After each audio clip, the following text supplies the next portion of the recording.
ofereço um livro de presente. Sugerimos a obra Minhas Memórias Alheias, do professor Celso Martins. Com bom humor e sabedoria, o autor comenta fatos do movimento espírita e revela detalhes dos principais divulgadores da doutrina de Kardec.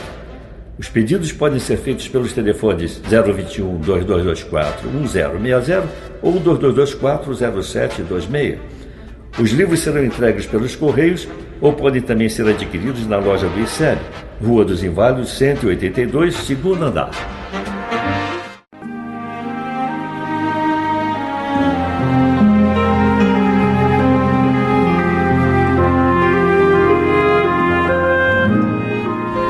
No ar, o programa Cultura Espírita, do Instituto de Cultura Espírita do Brasil.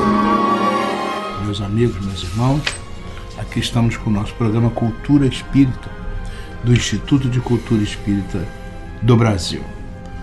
Como sempre, contamos com o apoio inestimável do nosso produtor, Assali Franco de Moraes, que fará agora a sua saudação a todos vocês. O nosso abraço querido para todos os nossos amigos e que Jesus abençoe o lar e o caminho de todos.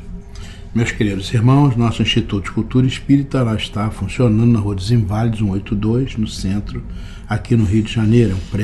É o prédio do CERJ, que nos é cedido pela magnanimidade dos nossos queridos companheiros do nosso órgão de unificação do Estado do Rio de Janeiro.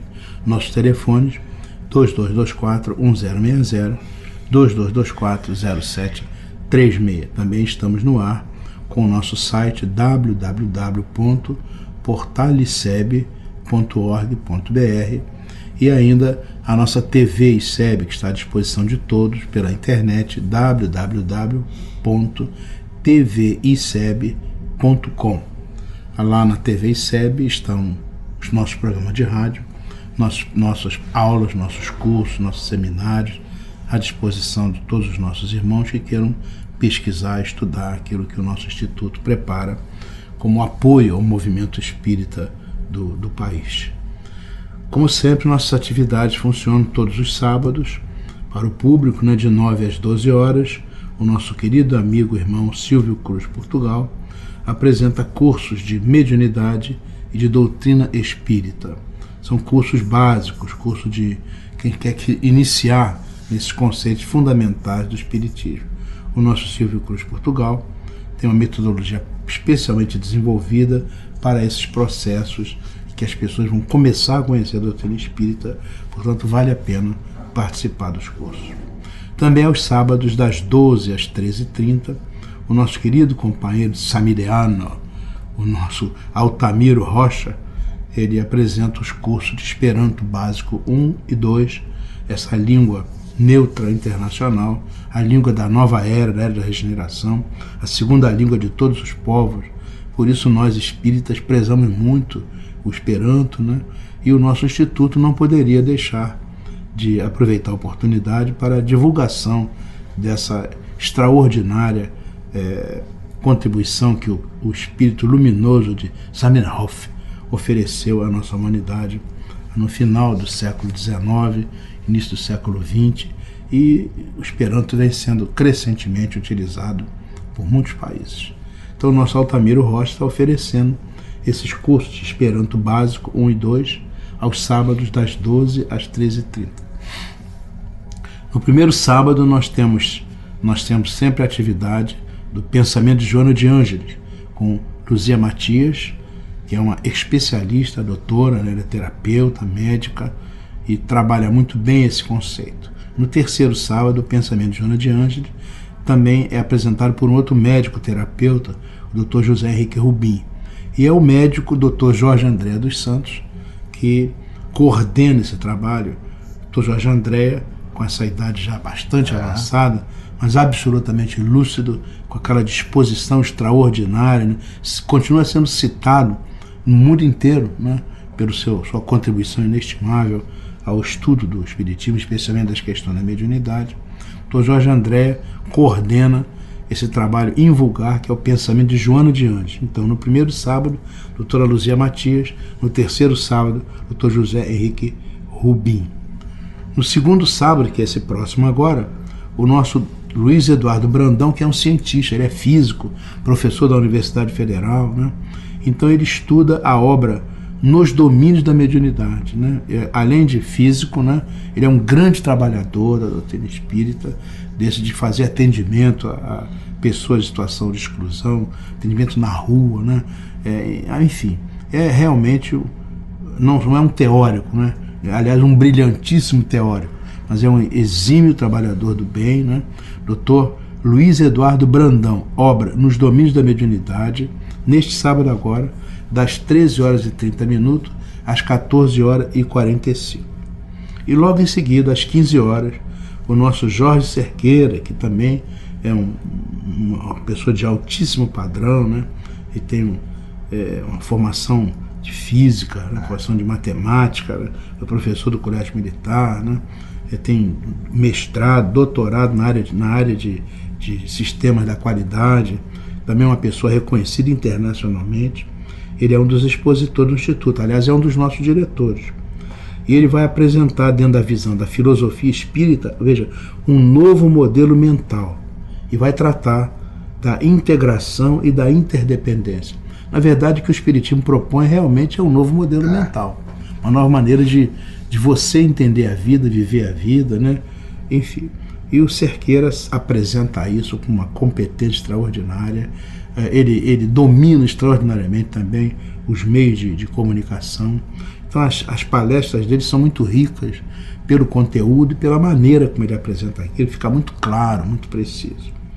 E ao lado disso ele fará também uma menção à Revista Espírita de 1859, que é uma das propostas desse ano do nosso Instituto, levar aos irmãos notícias sobre esse trabalho tão importante que Allan Kardec desenvolveu a partir de 1858. Veja, em 1857 saiu a primeira edição do Livro dos Espíritos. Logo em seguida, ele fundou a Sociedade Parisiense de Estudos, né, Espíritas.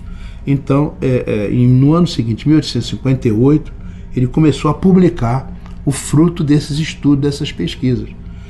E a partir daí surge então essa revista espírita, né, que aliás existe até hoje, com os nossos companheiros do Conselho Espírita Internacional, da Federação Espírita Brasileira, que estão continuando esse trabalho. Mas então no nosso instituto nós fazemos uma divulgação do que Kardec fez, nesse caso, em 1859, e o nosso Cerqueira fará, por certo, uma referência a esse trabalho extraordinário. Então, meus irmãos, nós vamos nos preparar agora para ouvir uma biografia de um vulto ilustríssimo. E nós estamos aqui pelas ondas amigas da Rádio Rio de Janeiro. Jamais poderíamos nos esquecer dessa criatura extraordinária, de grande projeção espírita e no rádio, né? E o nosso Assaruí vai apresentar a vocês nesse momento. Então, César, nós estamos falando de Geraldo de Aquino. Geraldo de Aquino, ele está indelevelmente ligado à história do rádio espírita no Brasil, né, e em particular no Rio de Janeiro. Evidente, em outras capitais, em São Paulo, em Recife, no Sul, desde longa data, sempre os pioneiros estiveram presentes na divulgação radiofônica do espiritismo e de suas ações, né?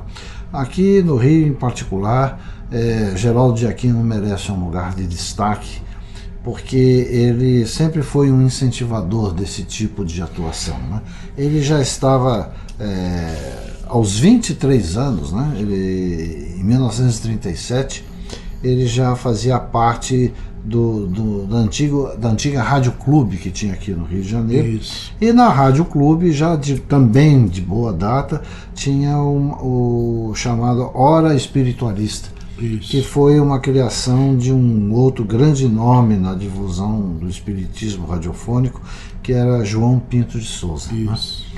Né? O Geraldo trabalhou junto com ele, aprendeu junto com ele, independente do trabalho que ele tinha junto às casas espíritas, ele era um espírita convicto,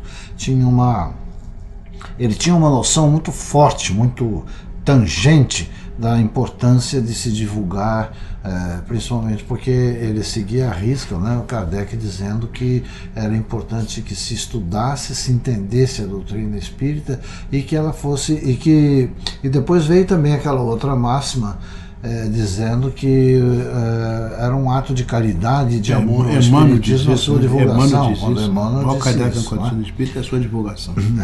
Então, nós não tínhamos uma rádio espírita, tínhamos programas tinha. Eventuais, né, naquelas rádios. Eram programas, era tempo alugado nas estações existentes, né? No caso, pioneiro como esse que foi, que eu estou dizendo, do João Pinto de Souza. João Pinto de Souza, e depois seguido por ele, era na Rádio Clube, né? Que não existe mais hoje em dia, né?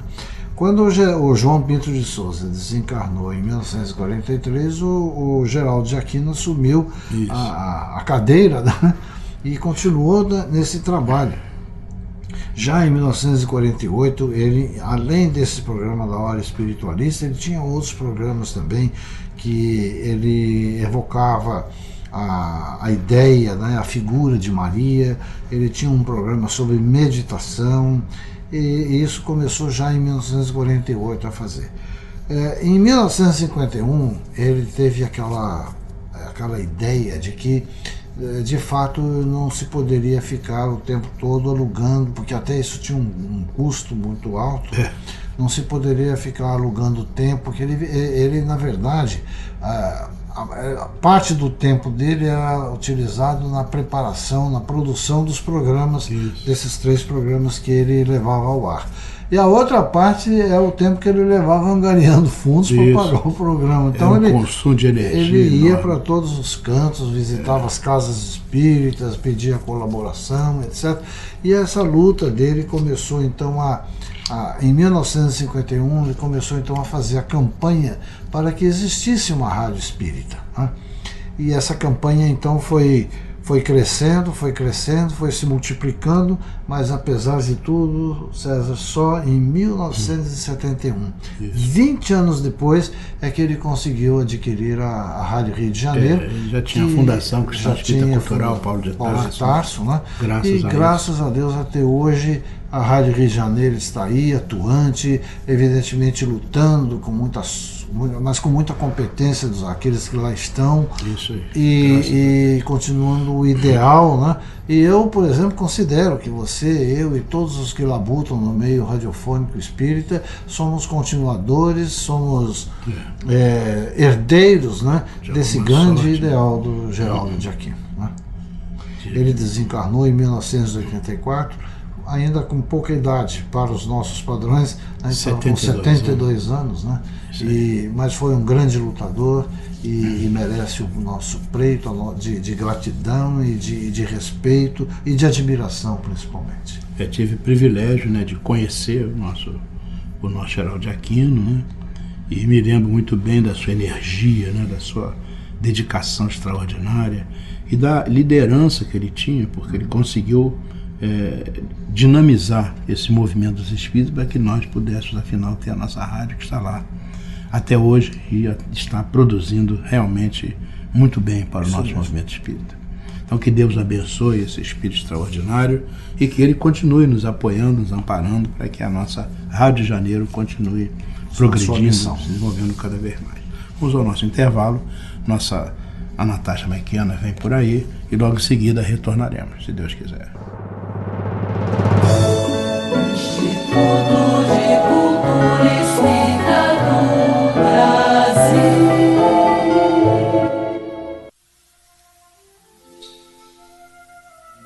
Prezados ouvintes da Rádio Rio de Janeiro, luz, paz e música aos seus corações. Hoje o nosso tema será a música no cristianismo primitivo e a música no campo espiritual. Nos encontros religiosos, no início do cristianismo, já havia a tradição de cânticos e execuções musicais baseadas no Evangelho. Fora dos Evangelhos, há referência a São Paulo, encorajando os efésios e os colossenses a usarem salmos, hinos e músicas espirituais. Para os mais antigos, a música detinha da singularidade de emanar energias capazes de acalmar, alegrar e até curar as pessoas. Na antiguidade ainda, as músicas estavam diretamente ligadas às comunicações com seres elementares da natureza, seres míticos e espirituais. A tradição se manteve, cada vez mais atribuindo à arte musical o canal perfeito da comunicação com o alto. No Espiritismo, a música desempenha o papel terapêutico, transformador, consolador e, sobretudo, esclarecedor, vendo que a doutrina dos espíritos vem trazer o esclarecimento de forma que a criatura evolua e não cometa equívocos. Mas em um mundo atualmente declinado às questões materiais, fica difícil entender a mescla de músicas a que somos colocados à prova. O intuito da obra Calçada no Bem é difundir a mensagem de amor e paz e jamais fomentar os instintos e desejos primitivos da condição humana, que busca seu aprimoramento físico, moral, mental e espiritual. Há músicas hoje que nada transmitem de construtivo, mas se procurarmos bem, existem ainda algumas obras que se eternizam e chegam ao âmago das almas suave e repleta de energias positivas. Essas obras musicais estão ajudando na semeadura e no germinar dos novos tempos, tempos em que a Terra deixará de ser o planeta de provas e expiações para ser um mundo de regeneração. Aos poucos, vamos adentrando essa nova era, com a mesma sutileza da noite em Belém, com o balançar das árvores do campo, o afago das relvas ressequidas e a ternura dos olhos dos animais, em que Jesus, na sublime humildade e grandeza de seu ser, nasceu. E certamente, querido amigo ouvinte, os anjos cantaram uma música excelsa. Glória a Deus nas alturas e paz na terra a toda a humanidade. Na sequência, ficaremos na companhia do nosso amigo Geraldo Cardoso e a Internet do Bem. E vamos ao nosso número musical do dia de hoje. A obra é de autoria de um dos maiores compositores da história da ópera, Puccini. A obra La Bohème, que se tornou uma das óperas favoritas do público. Puccini não era o único interessado em converter romance em música. Muitos outros autores também usaram como base os sentimentos humanos para as inspirações e concretizações de suas obras artísticas musicais. A história de La Bohème conta os amores e as desventuras de jovens na boemia parisiense do século XIX. O poeta Rodolfo e o pintor Marcelo se envolvem respectivamente com a florista Mimi e a cantora Musetta. Os casos de amor têm idas e vindas condicionadas não apenas pela volatilidade de caráter dos jovens, mas também pela precariedade de suas condições de vida. Uma precariedade que acabará se refletindo no trágico desfecho da obra. Mimi é tuberculosa e não tem como cuidar da saúde em meio à boemia. E a área intitulada de Quando me ne vou, mais conhecida como a Valsa da Musetta. Muita luz, muita paz e muita música aos seus corações.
simples gesto, um ato de enormes proporções. Um simples gesto é capaz de dar apoio, acolher, educar, alimentar.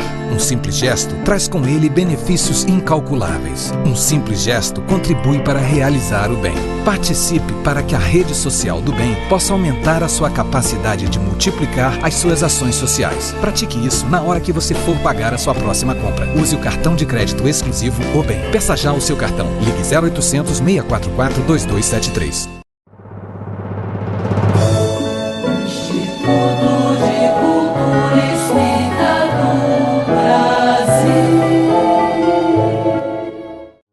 Meus amigos, trago-lhes hoje uma mensagem que desenvolve um tema proposto por José Saramago, envolvendo a relação pai, filho, neto, no seguinte teor. É breve. É pequena a distância que separa o avô do neto. Feito o arado que rasga a terra, a passagem do tempo deixa sulcos na alma e no rosto. As viagens sucedem-se e acumulam-se como as gerações. Entre o neto que foste e o avô que serás, que pai terás sido? José Saramago. A única coisa que nós temos de fato é a vida. E com ela podemos fazer tudo ou nada. Pais, filhos e netos. A única coisa que levamos conosco após a vida são as virtudes que houvermos cultivado. Os exemplos que damos se multiplicam. A consciência tranquila é resultado dos bons exemplos que deixamos como herança para aqueles a quem amamos. No fim das contas, cada um tem que caminhar com seus próprios passos. Buscar uma experiência de significação, trilhar a senda do autoaperfeiçoamento. A vida é um instante, um sopro. Quantas gerações já vieram e se foram, quantas ainda virão e igualmente passarão. Nasce uma criança, menos de 1 hora de vida, o primeiro beijo. Há quem sustente que é o amor das mães que mantém o mundo em seu eixo. Memórias poéticas e afetivas, os pequenos gestos e instantes que revestem de beleza e ternura o tempo. Nos vagões da existência terrena, por um breve instante passeamos. O ato de observar é a única chave que abre a porta dos mistérios. A paisagem de fora a vemos com os olhos de dentro. A paisagem é um estado de espírito. Na realidade, o que vemos está em nós. Não vemos o que pensamos ver, vemos o que somos. Se podes olhar, vê. Se podes ver, repara. Ter olhos para a beleza do céu, para a poesia das nuvens. Cultivar a quietude do espírito como potência de transformação. Ter um olhar capaz de discernir a beleza invisível. A filosofia oriental nos ensina que a mais bela imagem não tem forma. Resgatar a beleza, a poesia e a espiritualidade capazes de suavizar a nostalgia do absoluto. Cultivar a magia e o encantamento de se estar no mundo. Cativar a via do silêncio dentro de nós. Esta existência terrena é uma oportunidade de despertarmos da letargia e do sono. Esta existência terrena é a infância da eternidade. Uma oportunidade para nos aproximarmos da pura luz que habita nossa finitude. Felizes os que aproveitam com sabedoria a preciosa aventura que é o existir. Feliz o olhar capaz de discernir a beleza do invisível. Meus amigos, lembramos aos nossos caros ouvintes que as mensagens trazidas neste bloco ficam à disposição do público em 2 modalidades. Primeira opção, em áudio, inserida no contexto deste programa, juntamente com as demais matérias que compõem a edição do dia. Para ouvi-la, basta acessar o portal do ICEB, www.portaliceb.org.br, ou a página do Clube de Arte, www.clubedearte.org.br. Segunda opção, em PPS, isto é, a apresentação de slides em PowerPoint, que pode ser visualizado e baixado do portal do ICEB. Para isso, na margem esquerda da página encontra-se o menu completo. Clique na opção Internet do Bem. Ali estão todos os PPS apresentados desde a inauguração deste bloco. Meus amigos, agradecendo a sua generosa atenção, aqui nos despedimos, desejando-lhe uma semana de muita paz. Instituto de Cultura Espírita do Brasil. Olá, meus amigos, meus irmãos, aqui estamos retornando com o nosso programa Cultura Espírita, do Instituto de Cultura Espírita do Brasil. E nesta parte vamos fazer, como sempre, a resposta aos nossos ouvintes. O nosso programa dedica esse tempo, chamamos Cultura Espírita Responde. Na verdade, nós fazemos uma seleção das perguntas que nos chegam, que podemos responder algumas aqui ao vivo, que nós achamos que são interesses de todas as pessoas, né? Outros podemos responder por e-mail, né? Ou até em correspondência particular, se for o caso, né? O fato é que nós estamos à disposição e colocamos o nosso e-mail, culturaespírita@oi.com.br, à disposição de todos, ou ainda Instituto de Cultura Espírita do BR, @gmail.com, também à disposição de todos os companheiros que queiram se comunicar conosco através desse e-mail eletrônico. Além disso, nossos telefones 2224-1060, 2224-0736, à disposição de todos os companheiros. Se quiser escrever, Instituto de Cultura Espírita do Brasil, Rua dos Inválidos 182, segundo andar, no centro, no Rio de Janeiro. Hoje nós temos aqui, selecionamos perguntas enviadas pela nossa ouvinte Mariana Salles, que mora aqui no Rio de Janeiro, em Jacarepaguá, na Cidade de Deus. E ela pergunta: é a Terra o único planeta onde existe vida? Temos certeza que essa é uma dúvida de muita gente, né? Muito até recorrente. Muitos cientistas até têm dificuldades com relação a isso. Saruí, qual é a nossa posição a respeito? Baseado no que nos ensina a doutrina, né, César? O homem terreno está longe de ser, como se supõe, o primeiro em inteligência, em bondade e em perfeição. Isso é verdade. Até porque a doutrina nos ensina que somos ainda um planeta de expiações e provas, né? Então, ainda somos um planeta onde predomina o mal, a ignorância. Então, mas, no entanto, há homens que se têm por espíritos muito fortes e que imaginam pertencer a esse pequenino globo o privilégio de conter seres racionais. Esse é evidentemente um reflexo do orgulho e da vaidade humana. Testado, né? Então, dentro dessa linha, esses homens acreditam que só para eles Deus criou o universo. Deus povoou de seres vivos os mundos, concorrendo todos esses seres para o objetivo final da providência. Acreditar que só os haja no planeta que habitamos fora duvidar da sabedoria de Deus, que não fez coisa alguma inútil. Porque se assim não fosse, César, tudo aquilo que vislumbramos, né, seria de uma inutilidade total, porque só haveria vida aqui, né, dentro dessa prepotência. Agora que a gente tem uma noçãozinha, né, do tamanho do mundo, que é só uma noção, do tamanho do universo, a gente sabe que o nosso planeta pertence a uma constelação pequenininha, lá num cantinho, da Via Láctea. Da Via Láctea, né? Que só a Via Láctea já é um negócio fantástico. E ela é só uma coisinha pequenininha dentro desse cosmos fantástico. Imagina o desperdício, né? Que seria você botar vida inteligente só aqui no nosso planeta. E isso aí é uma coisa tão pequena no cosmos, né, que é imperceptível. Quer dizer, a gente sabe, a gente vê pela nossa natureza que não há desperdícios, né?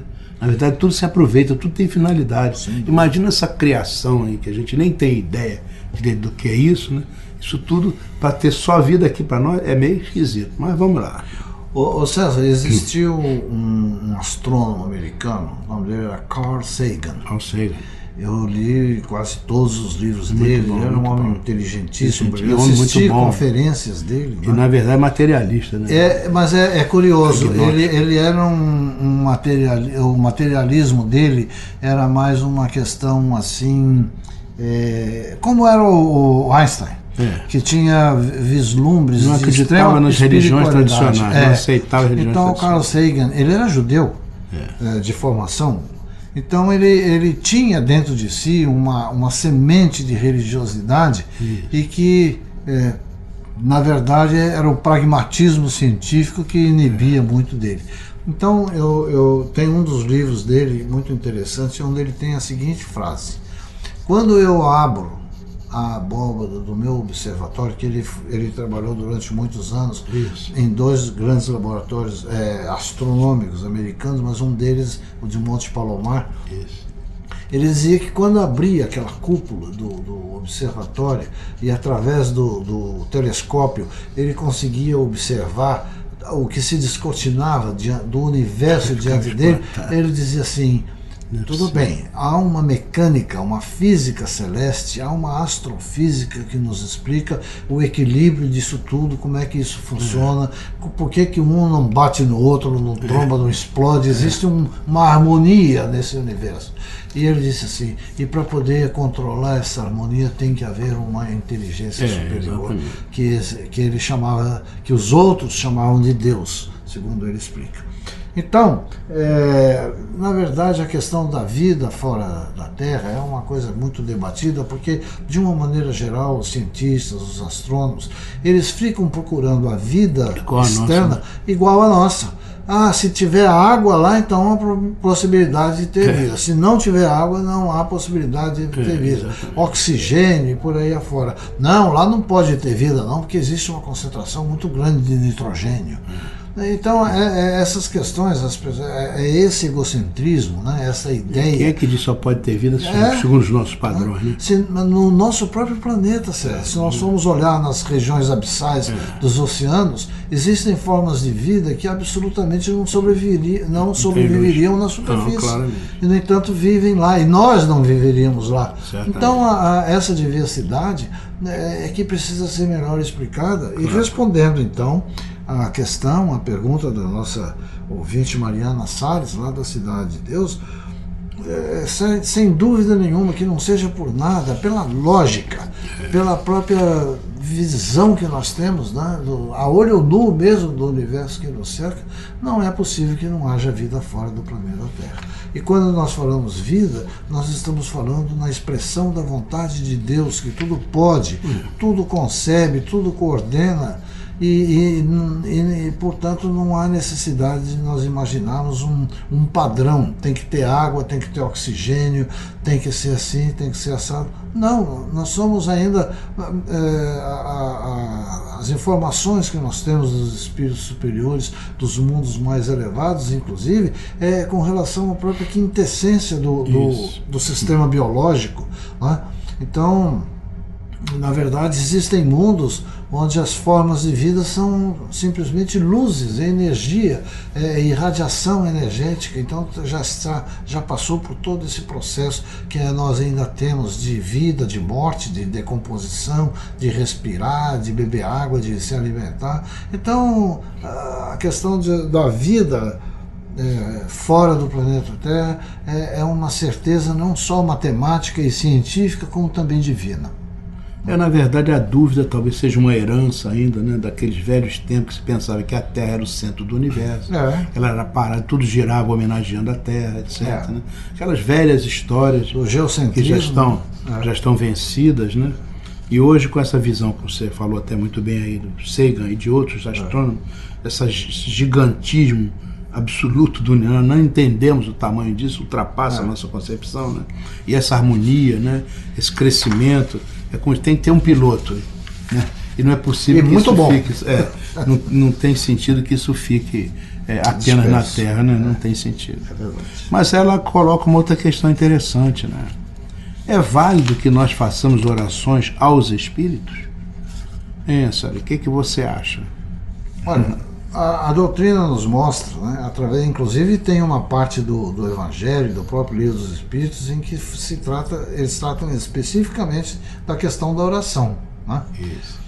Então, a doutrina nos diz que pode-se orar aos bons espíritos como sendo os mensageiros de Deus e os executores de suas vontades. Claro. O poder deles, porém, está em relação com a superioridade que eles tenham alcançado e dimana sempre do Senhor de todas as coisas, sem cuja permissão nada se faz. Eis porque as preces que eles dirigem só são eficazes se bem aceitas por Deus. Então, nós podemos fazer preces aos espíritos, né? Aí então é que se pede uma intercessão por aquele que ora. Isso. Como podemos fazer também prece pelos espíritos, onde então se pede o benefício aos dos espíritos. espíritos. Isso aí, tá Mas certo. a prece, em todas as circunstâncias, é a mais importante, sublime e definitiva forma de nós podermos conversar com Deus. É isso aí. Então, minha irmã Mariana Salles, né, esperamos ter assim respondido as suas questões. Temos certeza que esses conceitos são úteis para todos nós, para todos que ouvem isso aí, e ficamos à sua disposição de todos os nossos companheiros, como já dissemos anteriormente, através nossos e-mails, né, culturaespírita@oi.com.br ou Instituto de Cultura Espírita do BR@gmail.com, por telefone 22241060, 22240736, ou se quiser nos escrever, Instituto de Cultura Espírita do Brasil, Rua dos Inválidos 182, segundo andar, no centro do Rio de Janeiro. Agradecemos pela contribuição e vamos agora, nesse último bloco do nosso programa, estudar um pouco uma mensagem do nosso querido Emmanuel, através da pena maravilhosa do nosso Chico Xavier, do livro Palavras de Vida Eterna, editado pela Comunhão Espírita Cristã, lá de Uberaba. A lição que vamos estudar hoje chama-se Melhorar para Progredir. E ela começa com uma passagem de Mateus, 25:15, que diz assim, Jesus disse, né? E a um deu 5 talentos, e a outro 2, e a outro 1, a cada um segundo a sua capacidade. Isso é parte daquela famosa parábola, né, dos talentos. Né? Que Jesus ofereceu talentos às pessoas, né? O Senhor, né, ofereceu talentos às pessoas, e as pessoas saíram por aí, né? Uns aplicaram, multiplicaram isso, e o outro guardou o talento, né? E aquilo que ela guardou, quer dizer, não multiplicou, acabou, não se deu nada bem, né? Uma passagem bastante conhecida e bastante clara para a nossa compreensão, né? Talento, na verdade, era uma moeda que se usava naquele tempo, uma moeda de ouro, né? Uma moeda muito importante, valia muito, né? Hoje a ideia de talento, até por causa disso, né, tem um outro significado. Não é uma moeda de ouro, né, mas são as habilidades. As habilidades. Você tem talento artístico, né, você tem talento matemático, talento geométrico, e talento para roupa, talento... Enfim, são as habilidades que nós temos, que na verdade é muito claro isso. Na verdade, isso é um investimento que você recebe. É a moeda intelectual. Se você tem uma voz, você usa sua voz. Você tem um olhar, se o seu olhar... O que você vai fazer com isso, né? Você vai esconder isso ou vai aplicar para crescer? É isso que o Senhor quer, né? Que a gente aplica para crescer. Por isso a lição se chama Melhorar para Progredir. E, por certo, se baseia nessas habilidades, nesses talentos que nós todos temos. Vamos lá. Melhorar para progredir, diz Emmanuel, eis a senha da evolução. Então é interessante, né? A doutrina espírita é uma doutrina evolucionista, né? Na verdade, nós recebemos oportunidade para crescer. Quer dizer, nem nós fomos criados do jeito que nós somos hoje, nem nós vamos estagnar do jeito que nós somos hoje. Nós fomos criados muito mais simples e ignorantes que somos hoje, mas vamos para a luz. Vamos adquirir a plenitude do conhecimento, né? Lá no limite superior da progressão evolutiva, nós vamos estar muito altos em termos... Nós nem entendemos hoje como é que vai ser isso aí, né? A gente só sabe que tem que ir para lá. Mas são espíritos puros, né? Aqueles que se limparam completamente de quaisquer mazelas morais, espirituais, estão puros, né? Estão numa proximidade muito grande com a divindade, né? Aquela história do eu e o Pai somos um, fazer uma unidade, né? Porque não oferece mais nenhum obstáculo à livre manifestação da vontade divina. Esse aí é o limite, né? Lá em cima. Mas melhorar para progredir, eis sendo a evolução. Aproveitar esses anos que nós estamos aqui para melhorar um pouquinho. A gente vai melhorando a pouco e pouco. No fim você soma isso e você tem uma melhora grande. Mas é preciso melhorar. Continua o nosso Emmanuel. Passa o rio dos dons divinos em todos os continentes da vida. Interessante a imagem, né? Quer dizer, a divindade é como um rio, né? Vivificando todas as etapas da nossa vida, da infância até a senectude, né? Então passa o rio dos dons divinos em todos os continentes da vida. Contudo, cada ser lhe recolhe as águas segundo o recipiente de que se faz portador. Quer dizer, você recebe de acordo com as suas possibilidades. Que é a história dos talentos, né? É Os isso 5 aí, talentos exatamente. que o Cristo deu. Né? É verdade. Então aquilo que a gente tem hoje é aquilo que a gente pode ter, né? Aquilo que a gente deve dizer assim, eu tenho facilidade para falar. Bom, você precisa usar isso, né, para crescer. Eu tenho possibilidade de ouvir, sou capaz de ouvir bem. Então vamos usar isso, né? Eu tenho capacidade de escrever, enfim, eu tenho capacidade de administrar, eu tenho capacidade de ser professor, eu tenho capacidade de ser dona de casa. São os nossos talentos. Né? Então é isso. O rio passou e a gente absorveu aquilo que a gente pode. Então a gente tem o melhor corpo, a melhor inteligência, a melhor família, porque é um processo de otimização, né? Deus nos oferece pela sua misericórdia o melhor, para que nós, usando aquele melhor que nos cabe, que nos compete, né, que nos é compatível, usando aquilo, nós possamos realmente melhorar para progredir. Né? Mas veja bem, como a história dos talentos, né, está em Mateus 25 e 15, né, essa parábola também nos mostra os riscos. Porque esse rio que passa pela nossa vida e que nós recolhemos dele as oportunidades, né, nós também temos que saber aproveitar essas oportunidades, porque senão, sim, claro. se não basta só recolher a oportunidade, basta também saber usá-la. Porque claro, do contrário o risco nos leva a você tem que saber, né? Você tem que saber, né, Sari, que você recebe o que é melhor para você. Agora, você é responsável pelo uso que você faz daquilo que é melhor para você. A gente não tem que estar reclamando da vida, né? A gente tem que ser, poxa, isso que eu tenho é o que eu preciso. Eu vou usar isso para crescer na medida das melhores possibilidades. Né? Então diz o nosso Emmanuel: não esqueças, não ouvides que os talentos de Deus são iguais para todos, competindo a nós outros a solução do problema alusivo à capacidade de recebê-los. Quer dizer, na verdade Deus não protege, né? Deus é a lei, Deus é a misericórdia, e ele se faz igualmente para todos. Ou seja, na verdade não há um pedaço de Deus projetado em mim maior do que o pedaço de Deus projetado em você. Deus é integralmente, né, dentro de cada um de nós. Agora, nós projetamos esse Deus de acordo com a nossa capacidade, né, e de acordo com as nossas possibilidades e merecimentos. Né?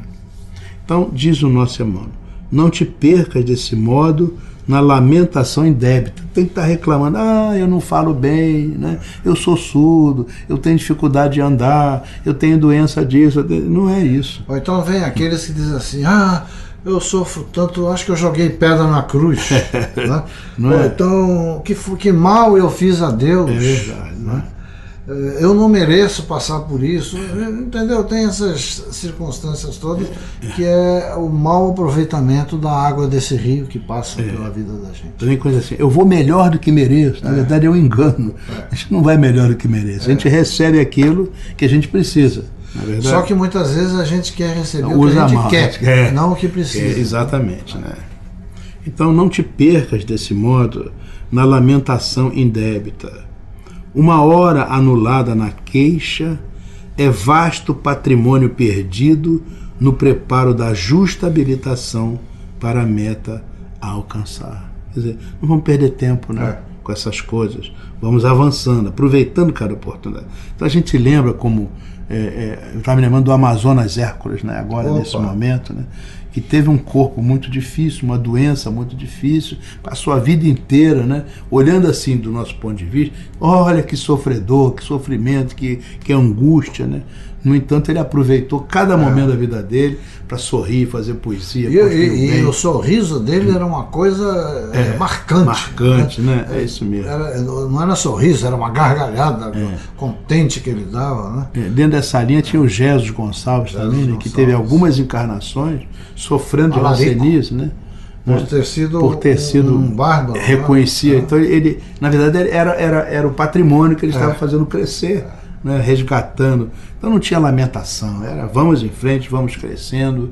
Isso é muito bom dessa visão do Consolador prometido, que na verdade é o Espiritismo. Né? Então, muitos suspiram, diz o nosso Emmanuel, muitos suspiram por tarefas de amor, confiando-se à aversão e à discórdia, enquanto que muitos outros sonham servir à luz, sustentando-se nas trevas da ociosidade e da ignorância. É um paradoxo, né? É muito inteligente isso da parte do nosso Emmanuel, né? Então, na verdade, a luz se alimenta de luz. Mesmo que seja uma luzinha pequenininha, a gente não tem aquela luz da usina, mas tem a luz do pirilampo. Acende, apaga, vamos procurar apagar cada vez menos e acender cada vez mais. É isso, a luz se alimenta de luz. E não vamos ficar aqui, não, eu estou sofrendo, eu estou muito gordo, eu estou doente, eu não consigo andar, eu tenho dificuldade. Tudo na verdade, é desculpa, né, para que a treva permaneça. Então a gente tem que vencer esse negócio. Né? Diz o nosso Emmanuel, continuando essa passagem muito interessante. A alegria e o fulgor dos cimos jazem abertos a todos aqueles que se disponham à jornada da ascensão. Quer dizer, o alto da montanha está lá, né? Mas a gente tem que subir a montanha, né? E às vezes é difícil, é penoso, é cansativo, é cheio de dificuldades, tem escolhos, tem precipícios, né? Aí muita gente escorrega mesmo, mas a gente tem que continuar. Por isso que ele diz, o alto está aberto, né? Agora, as pessoas têm que se dispor à jornada da ascensão. Então, aproveitar esse momento que nós temos, com as dúvidas, inquietações, dificuldades, que fazem parte do nosso dia a dia, aliás, da nossa condição evolutiva, né? Aproveitar isso para crescer na direção do bem. Interessante, me lembrei agora de uma passagem que fala as três virtudes, a fé, a esperança e a caridade, que a fé coloca a gente na estrada. As virtudes teologais. Né? A fé com a gente, nós subindo a montanha. É a fé, eu acredito nisso, eu vou nessa direção, e a gente vai com a nossa bagagem, que nem sempre é uma bagagem muito boa, né? Bagagem meio pesada, e por causa disso a gente escorrega muitas vezes, mas a esperança assim, vai, levanta, sacode a poeira e dá a volta por cima, vai que você pode. E a fé e a esperança nos sustentam nessa caminhada, mas aquilo que luariza o ser é a prática da caridade. Por isso, a caridade é a maior delas, como dizia Paulo, né? Então essa subida, essa trajetória nossa é isso, é uma trajetória de fé, né? De sintonia com o que é melhor. E a gente cai cada dia, erra, fracassa, mas se engana, né? Porque nós somos ainda muito falíveis, mas a esperança assim, vai, levanta, continua. Agora, se nós praticarmos a caridade, nós vamos ter muito mais força para essa caminhada. Voltando ao nosso Emmanuel, se te afeiçoas assim aos ideais de aprimoramento e progresso, não te afaste do trabalho que renova, do estudo que aperfeiçoa, olha aí a fé, a esperança e a caridade, do perdão que ilumina e do sacrifício que enobrece e da bondade que santifica.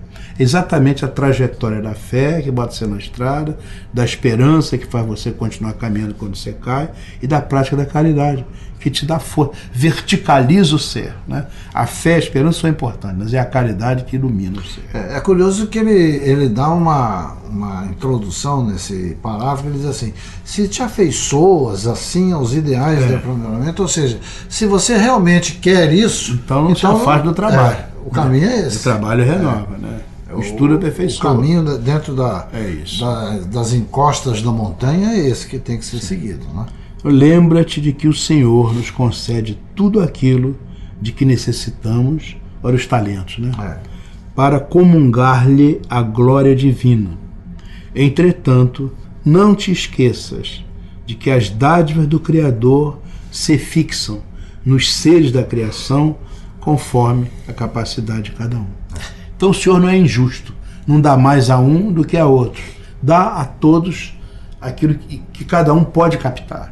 É a sintonia. É a sintonia. Agora que cada um, ao captar isso, use isso da melhor maneira possível.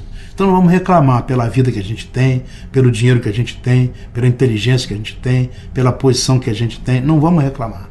Vamos aproveitar, porque isso é o que a gente precisa para que nós possamos crescer na direção do bem. E tem uma outra vertente sobre isso também, César. É o seguinte: nós capitalizarmos aqueles talentos, aquelas condições que nos são oferecidas pela vontade divina, para que possamos nos aprimorar. Agora, tem muita gente que usa, né, a sua inteligência, os seus recursos, o seu talento para diminuir o outro. É verdade. Você é burro, você não sabe nada, você é feio, você é isso, você é aquilo, de forma que, pela própria ignorância da pessoa, ele vai diminuindo, vai empurrando o outro para baixo. Isso tem consequência. Os aprendidos do Espiritismo dizem assim: eu não sou burro, eu tenho inteligência que eu posso ter nessa encarnação. Né? Eu não sou feio, eu tenho a beleza que eu posso ter nessa encarnação. É isso. Mas são situações transitórias. Exatamente. Que muitas vezes a pessoa vamos aproveitar, como ele diz, aproveitar o talento que eu posso ter agora. E não eu posso ter mais talento para menosprezar a falta de caridade. Senão não podemos fazer. Então, meus amigos, meus irmãos, nós chegamos assim ao final do nosso programa, muito agradecidos pela atenção de cada um. E o nosso querido companheiro, produtor desse programa, nosso Saruí Franco de Moraes, fará a sua despedida nesse momento. Muito obrigado pela atenção e que Jesus possa acarinhar-lhes a alma, o lar, a família, por hoje e por sempre. Muita paz, muita luz, meus amigos, meus irmãos, que Jesus permaneça com todos nós e até a próxima semana nesse horário, se Deus quiser. Pela Rádio Rio de Janeiro, o Instituto de Cultura Espírita do Brasil apresentou Cultura Espírita, um programa que vai ao ar às quintas-feiras, às 12 horas, com César Reis, a Saruí Franco de Moraes, a Natasha Mequena e Geraldo Cardoso. Agradecemos pela sua audiência. Até o nosso próximo programa. Paz e bem.